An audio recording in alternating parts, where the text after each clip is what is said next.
Olha, a gente sempre ouve falar, né, que o cristianismo, as igrejas, são tipo a última esperança para quem precisa, essenciais para ajudar os pobres. Sim, essa imagem é muito forte. Só que o material que a gente está analisando hoje, uns artigos do Jorge Guerra Pires, PhD, publicados no Medium, meio que desafiam essa ideia, sabe? Exato, eles jogam a pergunta: será que essa narrativa bate com a realidade? Com os dados. É isso. A ideia aqui é dar uma olhada crítica nesses argumentos sobre essa relação que é bem complexa entre a instituição cristianismo, a pobreza e, claro, o poder. E as fontes levantam uma questão provocadora. Essa ajuda que a gente vê, ela transforma mesmo?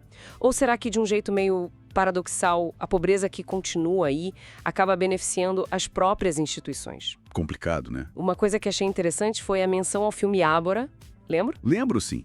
Mostra o começo do cristianismo ali marginalizado. E depois virando o poder central, né? E a observação das fontes é direta. Passaram séculos, o cristianismo teve poder, mas a pobreza continua firme e forte. Por quê, né? Então, a análise que os textos fazem sugere que, quando o cristianismo virou parte do sistema, talvez o foco tenha mudado um pouco. Como assim? Argumenta-se que a ênfase histórica foi muito na salvação, na vida após a morte. E isso pode ter, quem sabe, tirado o foco das causas reais, estruturais, da desigualdade aqui na Terra. Entendi. Meio que ajudou a manter as coisas como estavam. É uma possibilidade levantada nos textos. E olha que interessante, eles apontam uma correlação. Países com IDH mais alto, né, mais desenvolvidos, Geralmente tem menos gente se declarando cristã. Exato. Sugere que onde a pobreza diminui, talvez a influência da religião institucional também recue um pouco. É um dado para pensar. E essa tensão histórica parece que continua hoje, né? A parábola do bom samaritano é um exemplo clássico. Sim, Jesus elogiando a compaixão de um herege, um estrangeiro, acima da ortodoxia religiosa da época. E como isso conversa com o que a gente vê hoje? Porque aí fica bem interessante mesmo. Pois é. Aí as fontes trazem um contraste forte.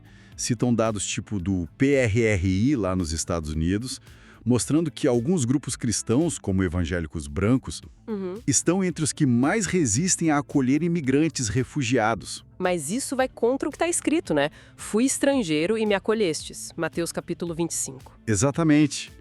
É essa dissonância que as fontes exploram. Tipo, a religião virando mais uma identidade de grupo, quase uma ferramenta política. Em vez de seguir os próprios ensinamentos morais. É o que os textos sugerem. Citam até um estudo, acho que da Current Biology, de 2015, que indicou que crianças de lares seculares talvez mostrassem mais altruísmo. Nossa, isso levanta uma questão importante, né? A religião organizada é mesmo necessário para a moralidade, para ajudar o próximo? Ou será que às vezes pode até atrapalhar, como sugerem essas análises? É uma pergunta central que os artigos colocam na mesa. E falando em ajuda concreta, aquele argumento do dízimo, que ele serve para a obra social da igreja, isso é muito comum, né? Como as fontes veem isso? Olha, os textos fazem uma análise meio mitos versus verdades.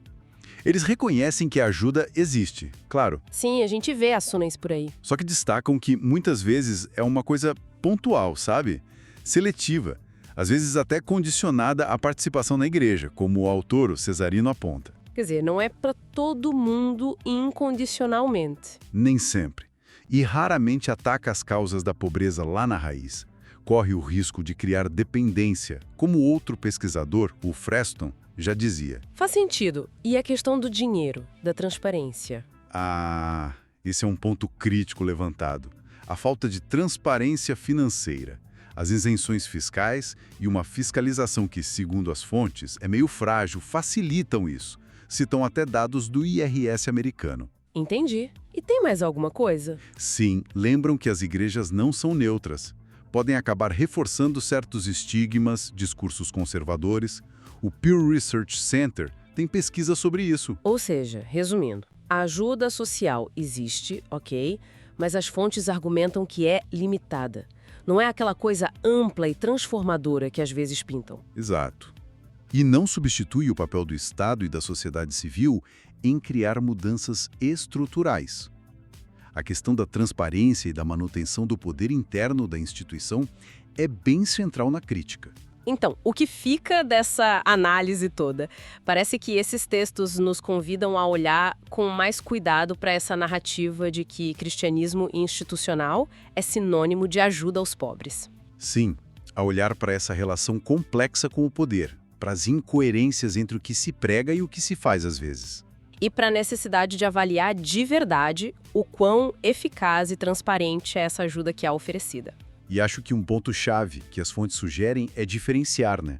Uma coisa é a compaixão individual, a solidariedade de uma pessoa que pode ou não ser inspirada pela fé. Outra coisa são as ações das instituições religiosas como sistemas, com suas próprias lógicas, seus interesses. Exatamente. O desafio colocado ali é o cristianismo enquanto instituição, encarar seu papel histórico e atual nessa dinâmica toda da desigualdade. Para fechar, então, fica uma reflexão, né?